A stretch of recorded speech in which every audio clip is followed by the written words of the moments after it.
Et si je te disais que certaines invocations que tu fais chaque jour peuvent être la raison pour laquelle ta vie ne change pas? Oui, tu pries, oui, tu lèves les mains vers le ciel, mais malgré ça, tes problèmes restent, tes portes restent te fermer et ton cœur commence à se fatiguer. Et si le problème n'était pas ton manque d'invocation, mais la manière dont tu invoques Allah. Imagine, un homme se réveille chaque nuit, il pleure, il invoque, il supplie, mais au lieu d'attirer la miséricorde, il s'éloigne sans même le savoir. Pourquoi? Parce que toutes les doigts ne sont pas aimées d'Allah. Dans le Coran, Allah nous enseigne que lui demander, ce n'est pas seulement parler. C'est un acte d'adoration précis, avec des règles, un cœur et une intention pure. Et aujourd'hui, tu es sur le point de découvrir 7 invocations que beaucoup font, mais qu'Allah déteste. Certaines peuvent bloquer tes bénédictions, d'autres peuvent retarder tes réponses, et certaines peuvent même te nuire sans que tu le réalises. Mais la bonne nouvelle, c'est que en comprenant cela aujourd'hui, ta manière d'invoquer peut changer, et ta vie aussi reste jusqu'à la fin, car une seule de ces erreurs pourrait être la raison de tes blocages actuels. Ce que tu vas entendre aujourd'hui peut transformer ta relation avec Allah pour toujours.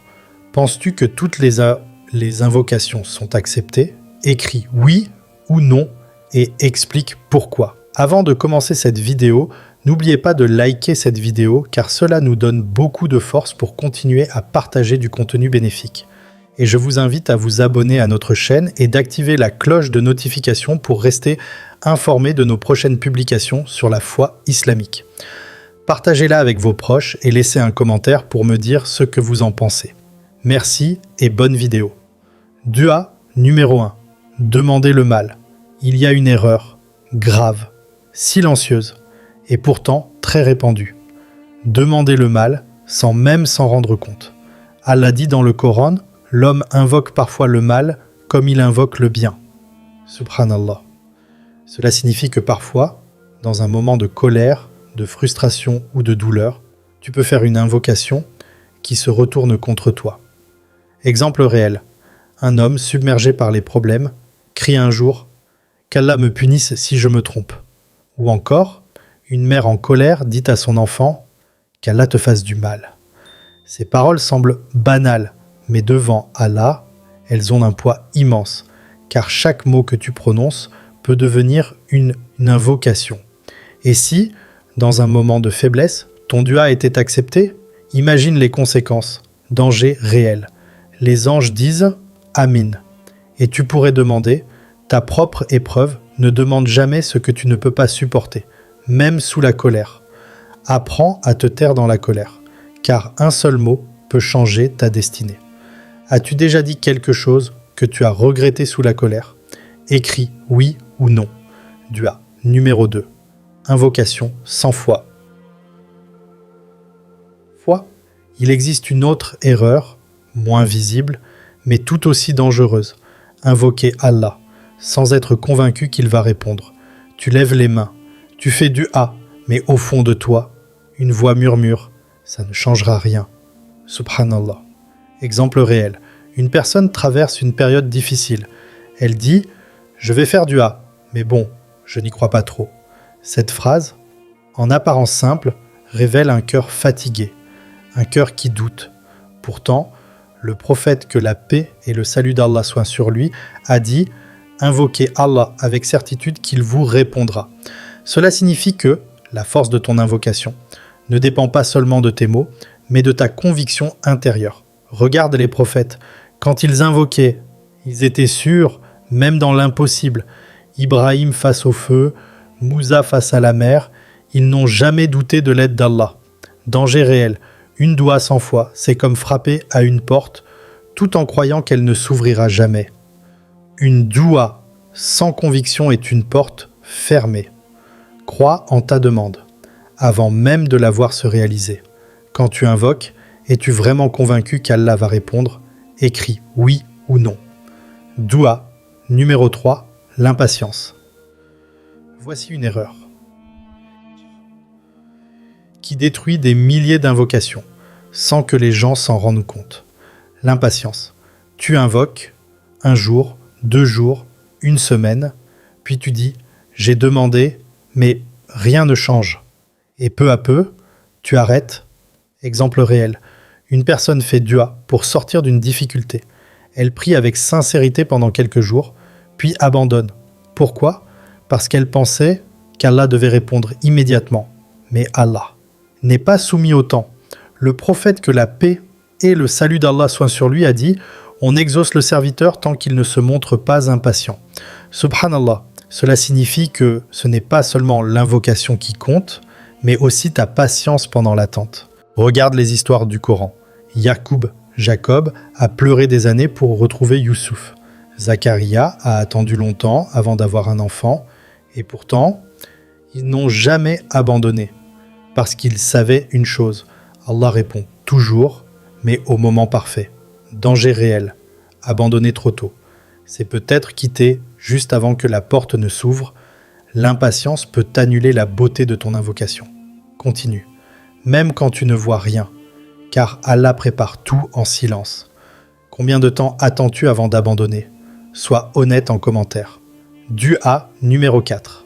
Demander le haram. Il y a une invocation que beaucoup font sans même réaliser sa gravité. Demander à Allah quelque chose de haram. Oui, tu peux invoquer, insister, supplier, mais si ce que tu demandes est interdit, cette invocation ne sera jamais bénie. Exemple réel.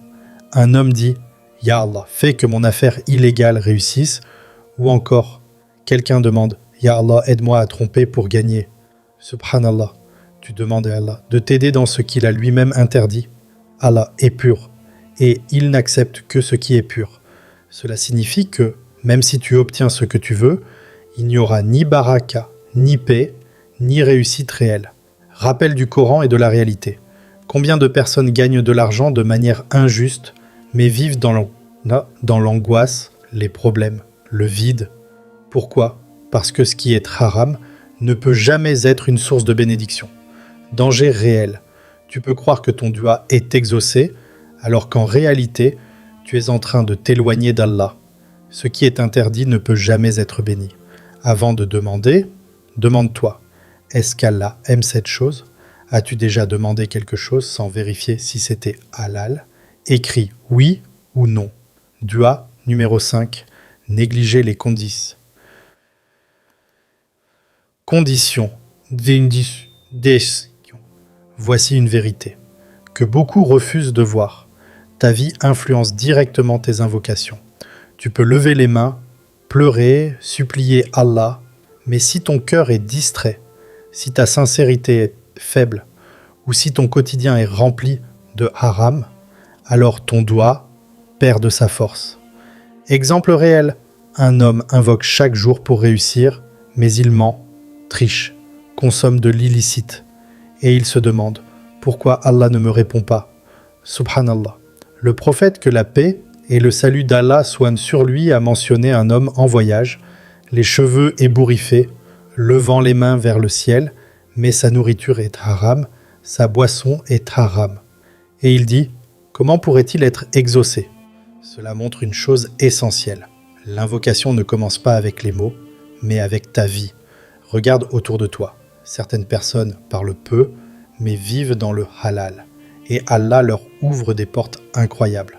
Pourquoi ? Parce que leur vie est déjà une invocation. Danger réel. Tu peux multiplier les duas, mais bloquer toi-même leur acceptation.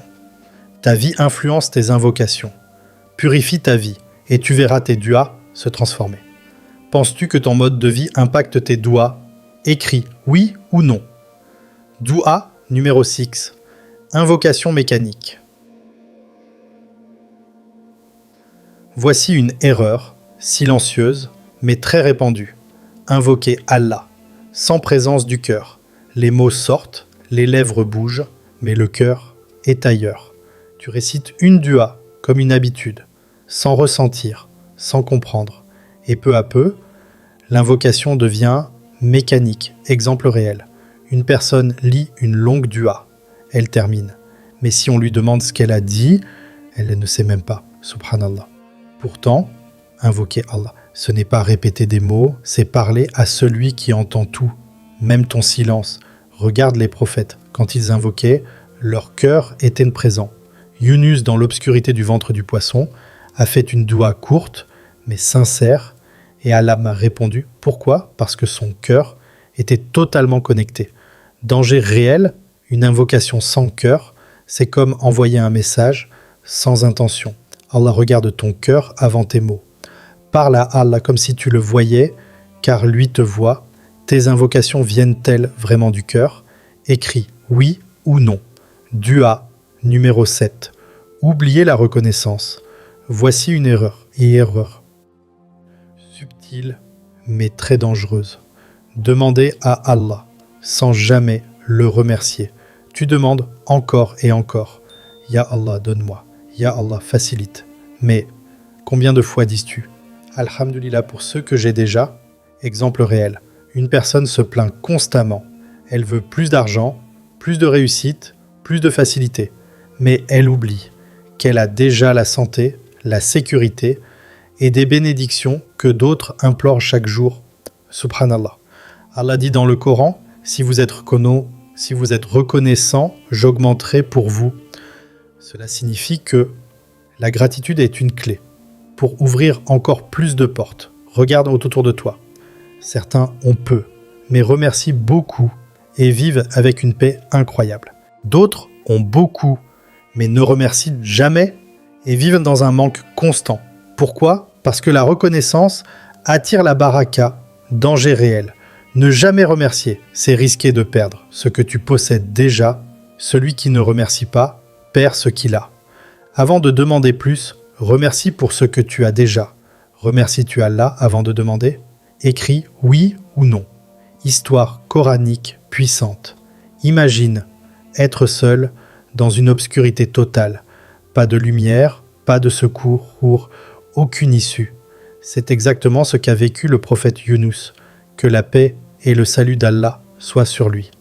Avalé par un immense poisson au fond des profondeurs de l'océan, 3 ténèbres, celle de la nuit, celle de la mer et celle du ventre du poisson. À cet instant, humainement, tout est fini, mais pas pour celui qui invoque Allah. Dans cette situation impossible, Yunus n'a pas crié, il n'a pas désespéré. Il a simplement dit « Il n'y a de divinité que toi, gloire à toi, j'ai été du nombre des injustes. » Subhanallah. Une invocation courte, mais remplie de sincérité, un cœur brisé, mais totalement tourné vers Allah. Et que s'est-il passé ?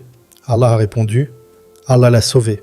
Allah l'a sorti des ténèbres, leçon puissante, peu importe à quel point ta situation semble bloquée, peu importe la profondeur de ton épreuve, une doua sincère peut tout changer. Même dans l'endroit le plus sombre, Allah peut créer une sortie. Rappelle fort, ce n'est pas la longueur de ton invocation, mais la sincérité de ton cœur qui attire la réponse d'Allah. Une invocation sincère peut te sauver même dans l'obscurité. Même quand tu penses que tout est fini, invoque, Allah est toujours proche.